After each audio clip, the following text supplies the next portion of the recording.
have to stand with our allies all across the world. And if the Democrats are willing to work with us on a solution to solve that crisis and protect America's national security right here at home, I think this can get done. The Attorney General committed fraud. This whole case is the fraud. It's election interference. Hi, I'm Scott McFarland in Washington, and welcome to America Decides. The Biden administration says Congress must take action on approving more aid for Ukraine and more aid for Israel. Yesterday, the Senate failed to advance a bill which would have provided billions of dollars in foreign aid. Republican lawmakers are still pushing for immigration policy changes as part of a deal. President Biden says he's willing to make, quote, significant compromises on the border. CBS News Chief White House correspondent Nancy Cordes joins us now. Seems like the White House is opening the door, Nancy. How much are they cracking it open? They are opening the door, Scott, but they are not exactly inviting Republicans in. In fact, just today, when I asked the White House press secretary whether it was time for the White House to start negotiating directly with Republicans, as some Republicans have been arguing they should, Karine Jean-Pierre said, no, it's not time for that. The two sides should continue to work with each other on Capitol Hill to get past this impasse. Take a listen. There have been bipartisan negotiations taking place for weeks in the Senate. Are you saying that that's the proper venue for this discussion, not discussions between Senate Republicans and directly with the White House? The negotiations has been happening and should be happening with Republicans and Democrats in Congress. That's what should be happening. And we want to continue for them to have those conversations. But they're not moving forward in good faith. They're just not. So the White House talking tough right now. What we do know, Scott, is that the talks are back on, which is a good sign. In the Senate, Republicans delivered their latest proposal to the Democrats who have been involved in this bipartisan negotiation over border security. The Democrats are now reviewing it. And my understanding here at the White House is that they're watching to see what Republicans propose as well, because they are not willing to wade into these negotiations, as everyone assumes they would eventually have to get to some kind of deal that changes border security policy in any way. But they want to wait to see whether Republicans are going to be more willing to come closer to a place that they're comfortable with before they get involved. In a moment, we're going to press Senator John Thune of South Dakota on whether the White House should get involved. But a good update now from the White House North Lawn from Nancy Cordes. Thank you very much. You're welcome. Republican Senator John Thune of South Dakota joins us now. Senator, we're grateful for the time, and I want to start off with the big pressing issue of the week.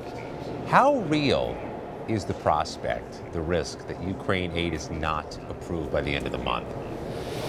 I think it's entirely up to the Democrats here in the Senate, Scott. Honestly, right now, we're prepared. We have a number of Republican senators who are prepared to support Ukraine and their fight to defend their freedoms and sovereignty, to help Israel. And it's a fight against the terrorist organization Hamas, and to support the Taiwan and all the threats, that national security threats that we face in the Indo-Pacific, but not at the expense of leaving our southern border unprotected.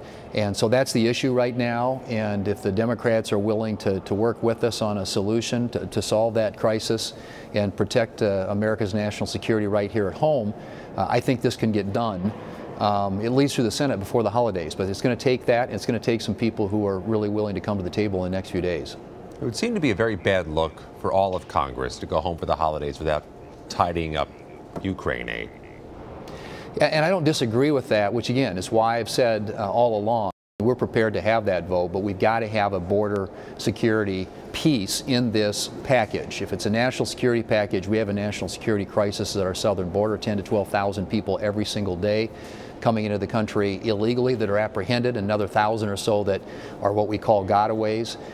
This is a major crisis. I mean, Chris Wray said this week in front of a Senate committee that the lights are all blinking red, and everywhere he turns. And I think that should be a warning to all of us that we have to protect our homeland, and in addition to supporting our national security interests in other places around the world. Well, let's drill into that issue of border security as part of this package. We're a few weeks away from the first of those deadlines to keep the government open, to prevent a shutdown. Why not put it on one of those spending bills, maybe the Homeland Security spending bill in a few weeks, versus tying it necessarily to Ukraine, which is something the Democrats in the Senate say is unnecessary and political? I don't see it that way. This is a national security supplemental package. There will be other funding bills that come down the road. But the Democrats have to confront, and they don't want to, and I get that. That's not in there. This is not something they want to do. But it's something we need to do for the good of the country. And I hope that they'll come to the conclusion that the best way to accomplish that is in the context of Ukraine package. The second point I would make about that is this has also to get through the House. To get Ukraine aid through the House, it's going to take something on there to attract House Republicans to vote for it. And that, in my view, is going to be a strong border security. Just about the Senate, it's also about getting this through the House and on the President's desk. It's going to take some work to get there, but I think there's a path forward. I know that there are conversations going on, even right now, trying to solve this crisis, and I think that's in the best interest not only of Democrats, but Republicans here in both the House and the Senate, and the American people who are demanding a solution at the southern border. Let's talk more about that. There's been some optimism from the Senate negotiators at times this week. There may be optimism next week. You all can put together a deal. Just a year ago, you put together a deal on gun control. But let's assume there's a compromise that the Senate ekes out on border security. What indication do you have any of that would ever pass muster with House Republicans who have that little 3 to 4 seat majority and are particularly emphasizing a hard line on immigration? Well, it won't pass in the House without Democrat votes, which is why President Biden is going to at some point have to weigh in this discussion. But what I will tell you is if you want to optimize the Republican vote in the House for this supplemental package, it has to have border security in it. If it doesn't, then you've got a lot of folks over there on both sides, Republicans and Democrats, who probably have a hard time getting to a yes vote on Ukraine.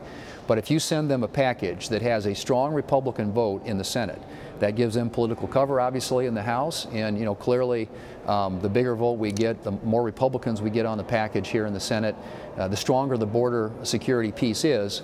I think the more likely it is that you can secure the requisite number of votes in the House to ultimately get this on the President's desk. Absent that, I don't know how that happens. And so that's I think the dynamic that everybody has to think about here, and why the White House is going to have to engage on this. The President's going to have to at some point help deliver votes in the Senate and in the House for a package to conclude those 4 components. We saw some test votes or some symmetrical votes in the House recently, which indicated there are several dozen House members who are just firmly against funding Ukraine. As a member of leadership, do you have a sense of how many Republican senators are in that camp of just firmly against funding Ukraine? We have a contingent of Republican senators, just like they do in the House of Representatives, which is why, again, to get anything done in the Senate, you've got to have a bipartisan solution. It's going to take votes from both sides to get anything across the finish line. And that's true in the House. I mean, the House is going to have to get Democrat votes to pass anything hard. And, if you look at what the job he has in front of him, clearly it's not an easy one. But I think if we can get a vote out of the Senate that has a good, strong Republican vote, it enhances the prospects that you can get more Republican votes in the House. There's a contingent in the House, just like there is in the Senate, on Ukraine who will probably never get there. But I think you enhance the prospects of passage if you have a good, strong border security component included in this legislation. Real quickly, what are the prospects of the Senate actually wrapping up its work next week?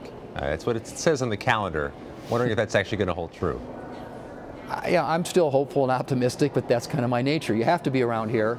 I'm also a realist. I know we've got a lot to do, but I feel like, at least right now, there is a potential path forward on this border security piece and the discussions that are currently going on, that we could get to a result. And if we can put something together by next week, I think we could actually move it across the floor of the Senate the following week. And what the House does with it, the House may not be in town, but at least we would have a product out there that could eventually, hopefully, get signed into law by the President. But we want to make sure we're doing our part in the Senate, and the goal, obviously, is to try and get this done before the holidays. From the Russell U.S. Senate building, Senator John Thune, thank you very much. Thanks, Scott. Good to be with you. Former President Trump returned to hear testimony at his company's civil fraud trial. Next, a look at his legal troubles and how it impacts his White House bid. You're streaming America Decides. This whole case is a fraud. It's election interference. It's keeping me here instead of Iowa and New Hampshire. Welcome back to America Decides. That was Donald Trump outside the courtroom of his New York civil fraud trial. The former president, two of his sons, and his company are accused of a decades-long fraud scheme centered around inflating the value of their company. Trump is expected to take the stand in that case in that courthouse on Monday. CBS News chief Washington correspondent Major Garrett joins us now. What in the world is that going to look like? Well, he's been there before. He's testified earlier. He'll testify again. And let's get a couple of things clear. He doesn't have to be there. As a matter of fact, being there helps him in Iowa and New Hampshire because it continues his long-running argument that he is a victim of some kind of illegitimate, politicized prosecution, even in a civil case. So he doesn't have to be there, but it helps to be there because it radiates that message, point one. Point two, politically, the Ron DeSantis, Nikki Haley campaigns will tell you this. Every day that Donald Trump is in a courtroom or near a courtroom or thinking about going in a courtroom, it freezes the media space in which they operate. So politically, it is advantageous, not disadvantageous for former President Trump. This case is basically about, is there a victim? Well, the banks say they're not victims. Well, let's remind ourselves, those banks are in court testifying about a former president who might be, again, a future president. How eager do you think they're going to be, Scott, to say, yes, the former president defrauded us? This is a question of, do you need to be a forensic accountant to go through and peel back Trump Organization financial statements, or are they consistent with existing and established business practices in New York? The New York Attorney General says they aren't, and that's fraud. We'll see. Next trial up is a criminal trial. It's Yes. the one set for March 4th, the 2020 election conspiracy trial, which has all kinds of tethers to January 6th. Trump's team made an argument today, which clearly is trying to push that case back. Explain what they're arguing, what they're trying to do. Quickly, the president's attorney said he has absolute immunity from any prosecution because he's a former president. And, oh, by the way, since the Senate did not convict him in an impeachment trial, he can't be judged on any of these things. The trial court judge said, no, that's not true. They're appealing that absolute immunity declaration and the related double jeopardy. They're saying while the appeals court considers that, they're not going to be responsive to anything, and nothing should go forward in this case until that is decided. That jeopardizes any movement in getting things done procedurally back and forth. It may even jeopardize the March 4th trial date, which, of course, has been the Trump attorney's approach all along. Delay, delay, delay. And this seems to invite and expedite a review by the appeals court or the Supreme Court if they take this strategy of, we're not going to honor you, local judge, anymore. Be careful of the questions you ask in a legal context. This is uncharted waters, to be sure, but if you ask these questions and you get an authoritative answer back that you don't like, that doesn't mean you don't have to comply. Yeah. Ultimately, some of this has the potential of having a political impact on Trump. A trial, a criminal trial in which he appears every day. And the arguments, the prosecution's arguments, are illustrative, kind of inflammatory. Any indication from what you've seen over the last few months, any of this endangers him politically in the party, in the primaries that'll be ongoing during a trial? So very clearly, the former president has won the indictment spectacle part of this. That doesn't mean he will win the public relations game in terms of evidence submitted and a possible conviction. Those are when the teeth of justice actually begin to clamp down. And you have to reconcile what you've said publicly and what you can actually prove in a court of law. We don't know that. And there is a sense among Republicans, a kind of fearful, tremulous sense that because he won the PR game in the indictment, he's going to win throughout. We still don't know, and I'm not prepared to offer a prediction. It wasn't accidental, I suspect, that last night in the debate we heard Vivek Ramaswamy make a conspiracy theory statement that January 6th was an inside job. He read the room and thought that was the right room for that message. What do you make of that? It's false. It's completely wrong. It is not consistent with any evidence submitted by anyone in a court of law. You know that, Scott McFarland, better than I do. Those who have been brought before the bench for their actions on January 6th have been looking in every direction to find some plausible, credible, evidentiary basis for that allegation, and they haven't submitted it. On their own behalf, they haven't submitted it. You saw a political upside They're the ones who are most interested in trying to find this evidence and haven't. So Ramaswamy is becoming increasingly more reckless. To win the nomination? No. But to carve out some place for himself in the financial side of the Republican Party and its rhetorical flourishes about January 6th? Quite possibly, yes. It's a lot there. There's a lot more coming to you. You just sense it, can't you? Major Garrett joining us on set. Thank you very much. Thanks. We hear about polls constantly, but how are they created and why do they matter? Coming up next, CBS News Director of Elections and Surveys, Anthony Salvanto, joins us to explain. You're streaming America Decides.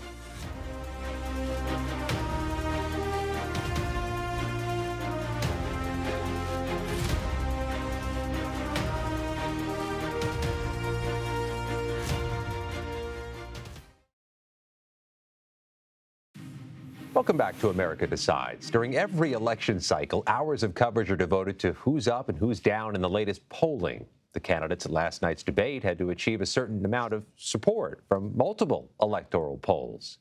CBS News Executive Director of Elections and Surveys, Anthony Salvanto, joins us now to explain how those polls are created and what you should pay attention to when you're looking at the results. Hey, Anthony. Hey there, Scott. Yes, it is that special time of year. I'm talking, of course, about seeing all these poll numbers coming out. And look, in this episode of our Polling Explainers, we're talking specifically about the likely voter, just in time, of course, for voting to start up, and about how it makes the polls you're about to watch so different. So I want to start with this. If I were to put up a poll about your attitudes or your personal situation, people see that and they nod, okay, that's interesting. But when I put up a poll like this one with a horse race, now the fireworks start. It always spurs debate. Some people go, oh, my side's winning. Some people say, no, that can't be right.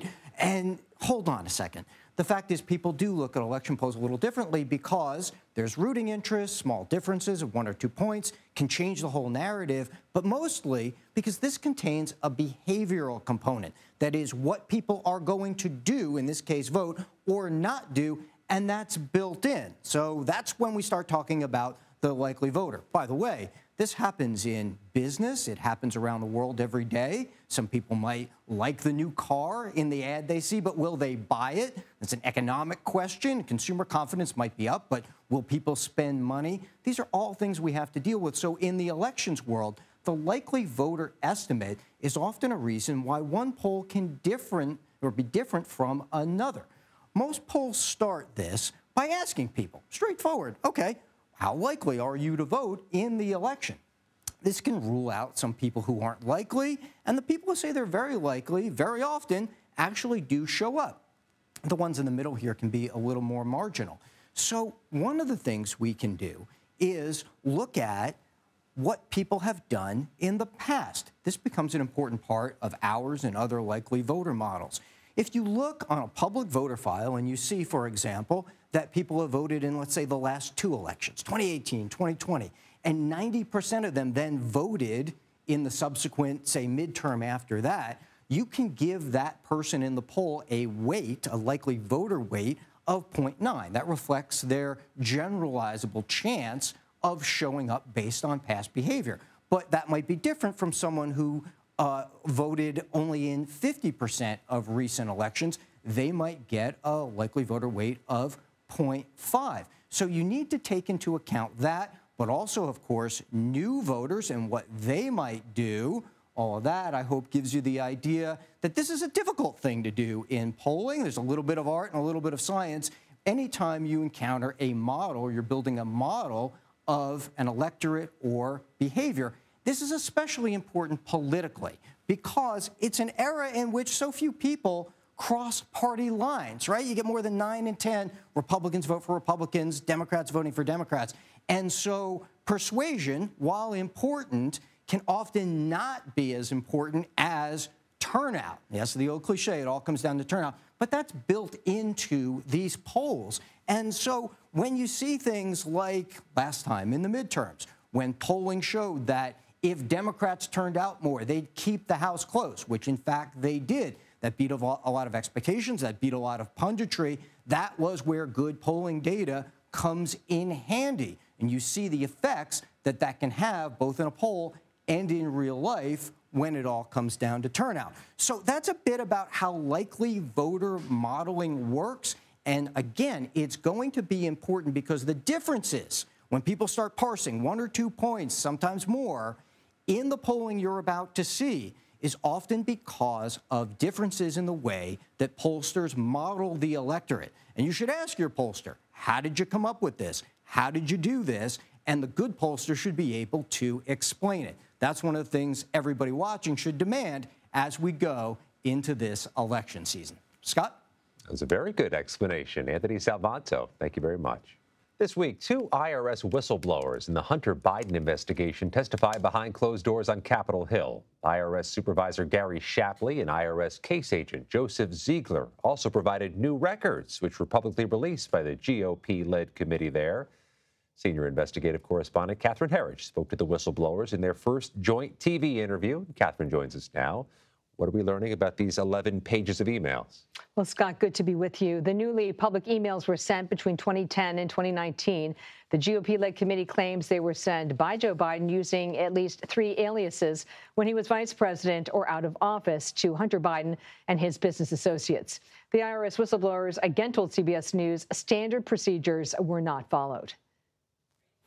So there were multiple avenues, investigative leads that could lead to, it was former Vice President Joe Biden, that could lead to Joe Biden, that those were stopped. Who shut them down? So the assigned prosecutors on the case. What was your experience, Gary, with these emails? Were you free to investigate them? So, this is a piece of evidence, right? Pieces of evidence are put together to prove crimes, and this is just one of the things that we weren't able to investigate. We weren't able to collect in order to really understand the entire scope of where the investigation needed to go. The whistleblowers said they did not uncover direct evidence. Asked about claimed interactions with his son's foreign business associates, President Biden told reporters this week, quote, "It's all lies," and then answered, "I did not," when asked if he had those interactions. The White House press office did not respond to additional questions from CBS News about the emails. The special counsel leading the investigation into the president's son declined to comment for our reporting, Scott. What is the reaction from these IRS whistleblowers to the closed-door testimony from the special counsel, David Weiss, that he was the decision maker? Well, in this case, we heard from Gary Shapley, and he said he stands by his testimony that Weiss told investigators he'd asked the Justice Department for additional powers to prosecute the case and was denied. So we have the luxury of knowing what actually happened in this investigation. Mr. Weiss also said in his testimony that he asked for or talked to Maine DOJ about special charging authority, and he was told to follow the process. And then it goes down through the process. And it goes, even though Attorney General Merrick Garland said a Trump-appointed U.S. attorney told Congress twice that, the Department of Justice talking point was that a Trump-appointed United States attorney was in charge. They made him go through 2 President Biden-appointed United States attorneys, both declining to partner with him. And you're talking about attorneys in the Central District of California and then also here in Washington, D.C.? Yes, that's correct. Okay. Special counsel David Weiss has filed felony gun charges in Delaware, and the Hunter Biden tax case is still pending. Scott. Catherine Herridge, thank you very much. That does it for today. You can stream America Decides Monday to Thursday at 5 p.m. Eastern. You're streaming CBS News.